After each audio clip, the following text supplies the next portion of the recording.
Oke guys, halo guys. Jadi kami dari kelompok 6, ya kelompok 6. Sekarang lagi sama sastrawan Sumatera Utara yaitu Bang Afrion. Nah, di sini kita bakalan nanya-nanya nih, nanya-nanya bahkan menggali informasi yang lebih yang daging banget buat kita, yaitu tentang menulis puisi. Nah, Bang Afrion salah satu penulis puisi yang sangat handal dan karya-karyanya juga keren banget guys. Oke, di sini aku Najwa Salsabila.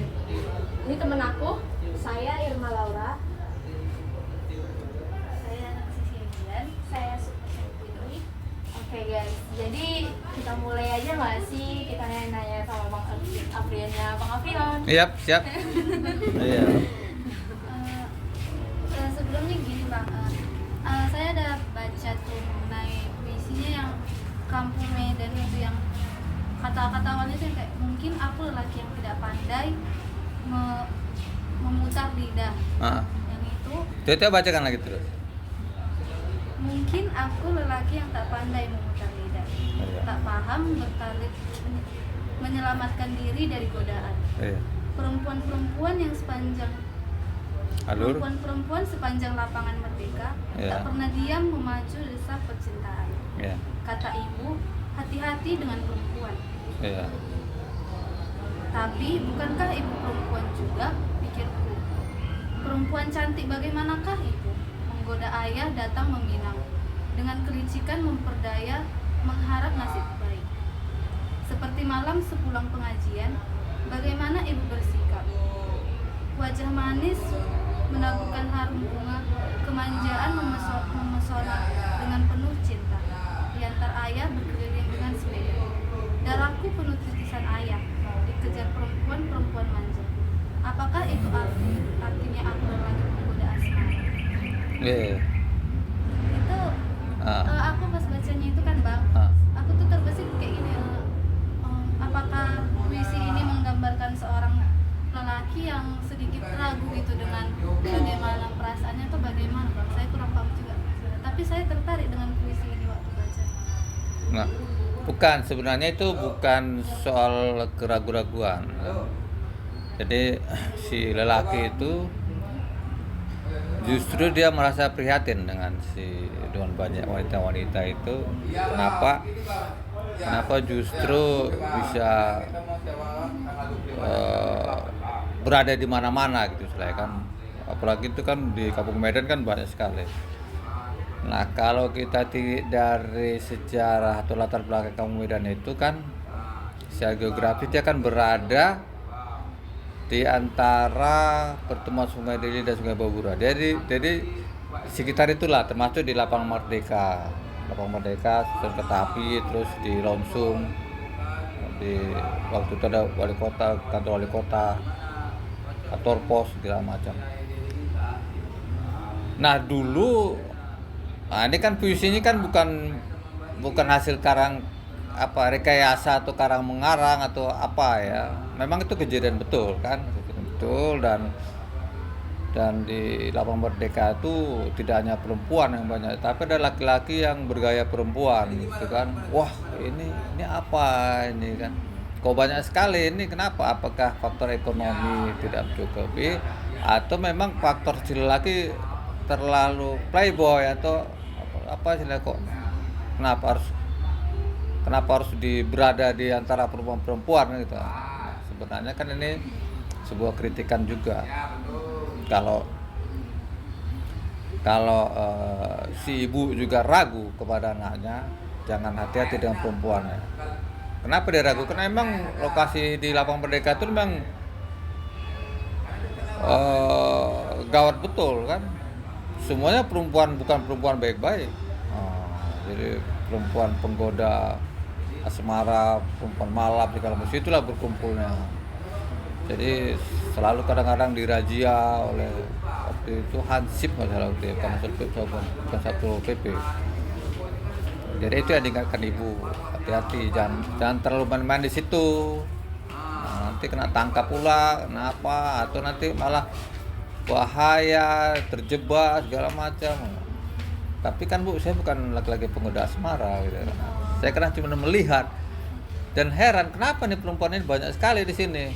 Ada yang laki-laki bergaya perempuan, ada perempuan betul, tapi perempuan betul ini ngapain? Mesti kan dia di rumah gitu kan. Oh, kira-kira gitulah kisah itu. Dan itu terjadi di Kampung Medan. Berarti puisi ini digambarkan memang dari kejadian nyata yang abang Oh lihat? iya, iya. Memang proses kreatif saya itu begitu kan. Justru menulis sebuah puisi itu ada berdasarkan dari hasil pengamatan, itu merasakan, itu mendengar ada apa gitu. Terus kalau pemilihan katanya nih kan bang, aku lihatnya bagus-bagus semua nih. Bagus ya? Ini iya, soalnya kalau boleh jujur saya juga pernah mencoba untuk buat puisi. Cuman saya merasa kayak ada yang kurang gitu kalau dibandingkan dengan puisi-puisi sastrawan yang udah memang bagus-bagus semua. Pemilihan katanya itu bagaimana bang? Nah itu kan faktor kebiasaan. Ya. Jadi ada pepatah bilang ala bisa kena biasa. Jadi membuat sebuah apa namanya itu hasil karangan itu memang harus dilatih dia, dan ada dilatih secara terus menerus kan, dan banyak belajar membaca supaya mengetahui bagaimana sebenarnya orang-orang di luar kita tuh teknik dia menulis, gaya dia menulis kan, pemilihan katanya. Dari membaca itulah akhirnya itu terekam di apa kita kan di pikiran kita, gaya bahasa itu, ucapan kata-kata itu, sehingga pada suatu saat dia akan muncul dengan sendirinya, bukan muncul diperbuat. Jadi dibiasakan. Kalau awalnya memang susah, memang nggak bisa lah. 1-2 kali nggak bisa, 3 kali nggak, 100 kali itu agak berubah sedikit. 101 berubah lagi sedikit, gitu lah. Ya harus terus menulis terus. Mulai kalau saya dulu memulainya dari menulis diary. Saya banget kan. Nah, itu mulai dari situ, menulis diary, dan itu dikumpulin banyak. Dari saya itu di kertas isi 12 kalau. Itulah saya buat diary situ, dan hampir banyak sekali kan. Terkumpul sudah. Begitu kita jalan, nanti pulang kita tulis, kita jalan kita tulis, sehingga banyak perbendaharaan penglihatan itu lebih banyak. Jadi abang nulis diary dari umur berapa? SD. Ya, dari SD. SD kelas 4. Karena di SD itu kita ada disuruh mengarang. Ada pelajaran mengarang. Jadi mulai mengarang, nanti mulai menceritakan hasil yang kita baca gitu. Jadi kurikulum dulu emang lebih bagus lah pada yang sekarang. Kayaknya sekarang nggak tahu. Ya. Itu bang, setiap sastrawan itu kan punya gaya bahasa sendiri gitu. Iya. Nah abang sendiri punya nggak gaya bahasa abang yang menggambarkan ini tulisan aku banget nih kayak gitu? Nah gaya bahasa itu muncul bukan memang kita temukan gitu bahasa itu. Gaya bahasa itu muncul dari hasil tulis menulis kita setiap hari itulah. Dia akan muncul dengan sendirinya. Jadi kebiasaan kita menulis, kebiasaan kata-kata itu akan muncul dengan sendirinya.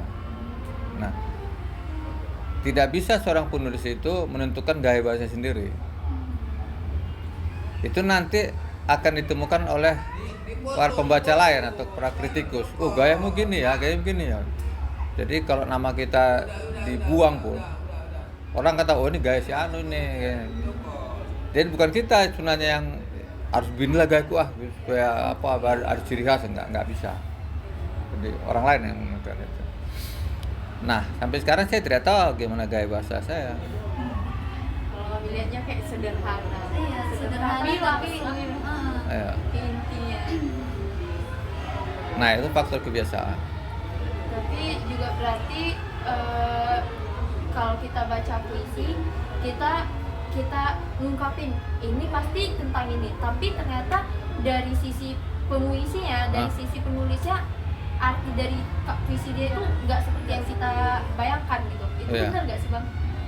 Oh bisa karena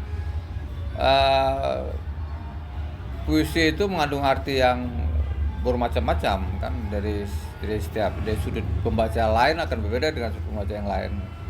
Dan keberhasilan sebuah puisi itu memang dia berhasil menciptakan makna yang berganda-ganda itu.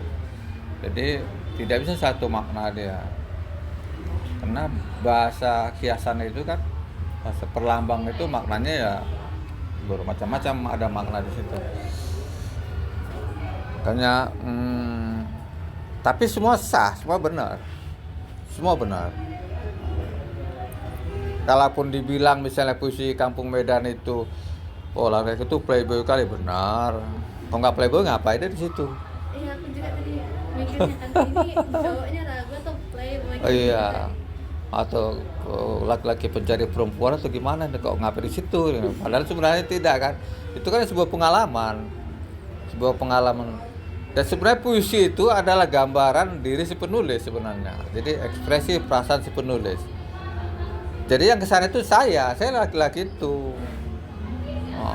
Saya heran loh, ini kok apa nih perempuan ini malah ngajak makan bersama segala macam. Ini kok gini. Nah kan diceritakanlah kepada orang tua. Saya tadi jumpa ini sana. Hati-hati loh, hati-hati dengan perempuan, kayak gitu lah kan. Nah, malah kita inisiatif, kita mau apa namanya itu, mau curhat lah sama ibu kan. Malah kita inisiatif, hati-hati kau dengan perempuan. Nah, gitu. Itulah. Men, tengok gambarnya, men.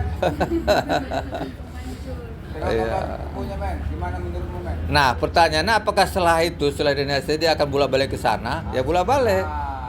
Kapan ini berakhir? Kapan itu ada lagi orang lulus ini? Maka ditulislah terus.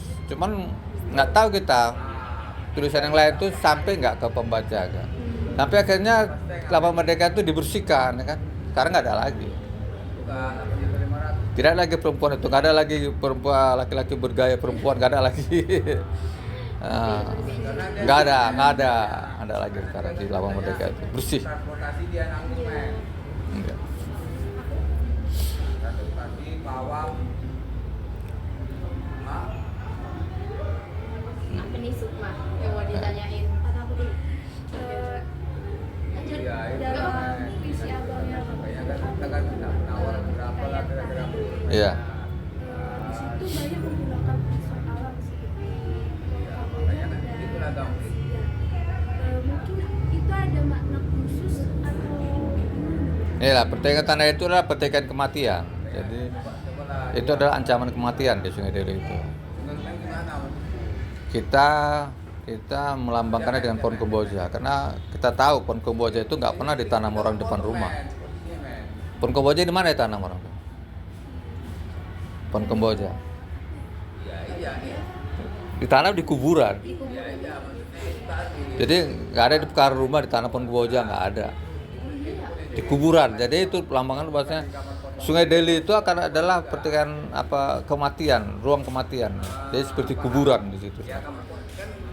Kenapa merupakan ancaman kematian? Karena Sungai Deli itu dari air yang jernih sampai airnya hitam. Nah, jadi sekarang sudah hitam. Berarti kalau sudah hitam, kalau kita masuk ke dalam air yang hitam, maka kita akan mati. Tidak langsung mati, mungkin kena virusnya dulu, lambat laun akan mati. Apakah kita? Enggak, orang yang tinggal di pinggiran Sungai Deli itu. Nah, para masyarakat di pinggiran Sungai Deli yang mencuci di sungai, yang mandi di sungai, itu lama-lama akan menimbulkan penyakit dan akhirnya mati. Nah, itulah pertikaian yang terjadi di Sungai Deli itu. Dan di Sungai Deli itu di mana? Sepanjang mulai dari Belawan sampai dari Tua itu Sungai Deli namanya kan. Nah, itu hati-hatilah di situ. Kalau itu tidak dijaga, maka akan menimbulkan menjadi ruang kematian di Sungai Deli itu. Siapa yang membuat? Ya kita juga. Maka kita juga harus sadar. Jangan membuang sampah, jangan membuang limbah segala macam. Nah, kita tidak tahu apakah begitu banyaknya para penulis sastrawan itu mengkritik tentang Sungai Deli, akhirnya Sungai Deli sekarang dibersihkan lumayan bagus. Berarti ini puisi ini nggak hanya sebagai karya biasa aja ya, tapi bisa juga sebagai kritikan. Iya, kita mengkritik pemerintah. Pemerintah ini kok diam-diam aja sih? Ini ada ini sebuah ancaman kematian ada di sini. Kenapa kita diam aja? Karena dibersihkan lah. Ada pembersihan Sungai Deli sekarang dan udah mulai bersih lah. Airnya nggak ada hitam lagi, kan agak hijau-hijau sedikit lah. Agak bening sama hijau gitu segala macam. Hijau mungkin karena dasarnya kan nggak tahu kita. Tapi udah bening. Kalau musim hujan jadi coklat, biasa lah kan. Sungai Deli memang begitu warnanya dulu. Nah dulu Sungai Deli itu bisa dialiri sampan kapal dari Belawan masuk ke Sana Mekmun, masuk ke Deli Tua gitu. Sekarang nggak bisa lagi karena ada pendangkalan kayak segala macam. Dan lagi pula kan karena ada jalan raya itu tidak mungkin lagi melalui sungai. Kalau dulu kan jalan setapak namanya kan, masih tanah waktu zaman dulu. Nah, sekarang jalan raya sudah dilewati oleh bus mobil-mobil yang besar dan maka Sungai Deli itu tidak dijadikan lagi sebagai pelayanan masyarakat dengan masyarakat. Panjang juga tuh Sungai Deli itu kan. Nah sampai dia mungkin di situ ada nggak bagaimana teriakan untuk Guru Patipus yang susah payah bangun Sungai Deli ada nggak? Oh udah tuku Guru Patipus. Banyak versi juga tuh Sungai Deli, puisinya banyak versi juga.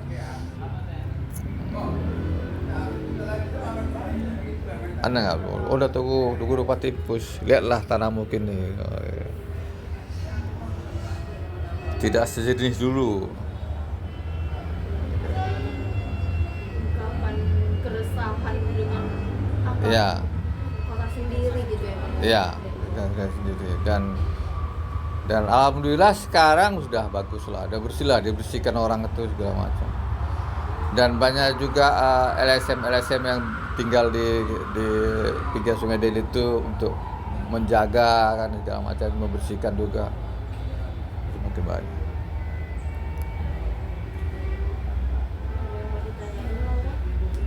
Balik lagi tadi kan Abang bilang kalau isi puisi itu adalah gambaran dari perasaan.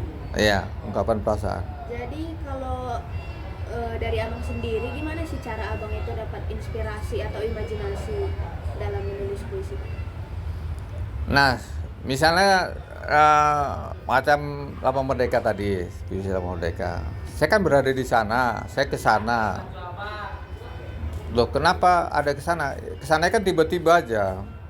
Waktu itu tahun berapa ya? Tahun 80-an. Saya di Taman Budaya sini, Taman Budaya ini jalan-jalanlah ke stasiun kereta api.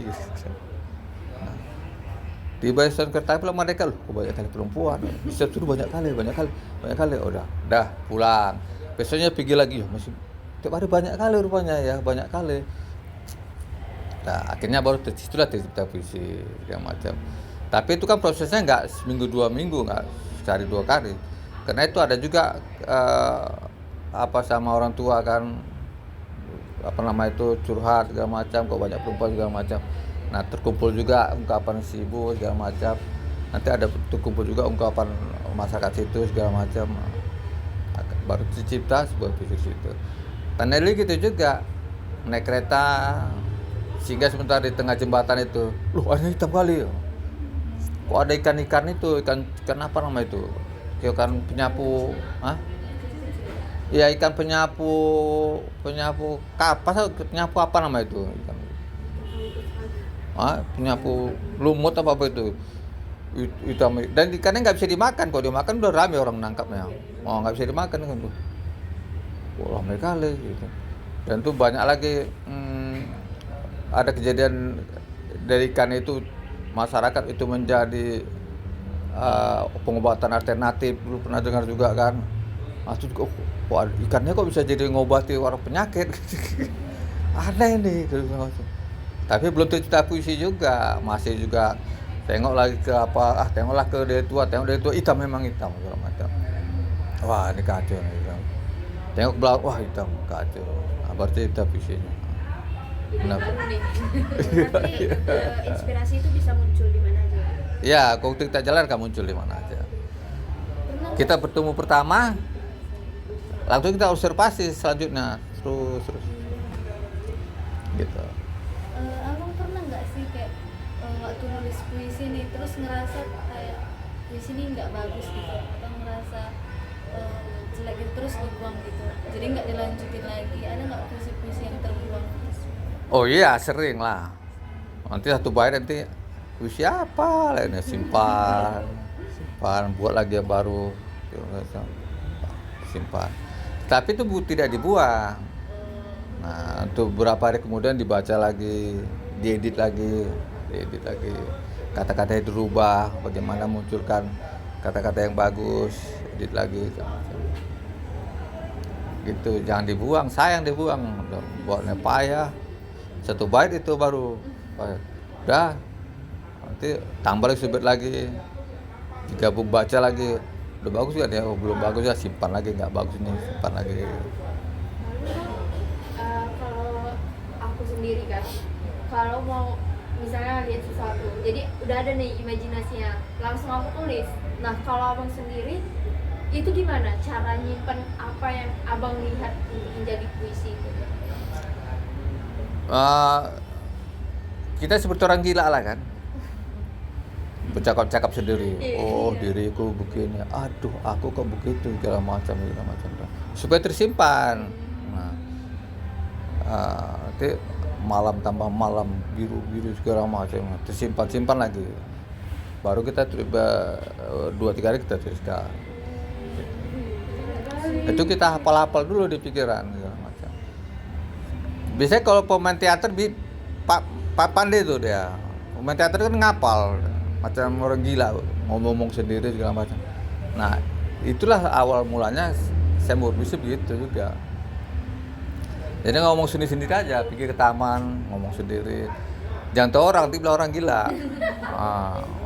Ya pernah sih, lagi apa kan, kayak ini kayak yang bagus nih, gini pokoknya bicara sendiri. Iya. Oh kenapa sih, gila kok ya, kayak gitu. Iya. Jangan tahu orang, nanti orang gila lah. Ada lagi? Kayaknya apa sih? Kayaknya udah Ada. cukup lah bang. Udah. Kami nanya-nanya kepo banget Iya. tentang abang gitu. Iya. Oke bang, terima kasih ya bang. Oke, makasih kembali. Informasi semua jawaban yang abang kasih ke kami. Semoga kami bisa buat semua yang abang kasih itu buat kami salurin ke orang-orang sekitar kami gitu. Ya. Terima kasih guys. Jadi guys sampai situ aja ya podcast kita. Jadi nanti kalau ada lain waktu mungkin semester depan kita bakalan jumpa lagi sama Bang Oh, iya. Afrion. Tiap semester kan? Tiap Oh, iya. semester kita bakalan Wow. jumpa sama Bang Afrion. Langganan dong. Iya bang. Dari semester 1 Dari semester 1 sampai sekarang kami udah semester 3 bang. Oke guys, thank you. Bye.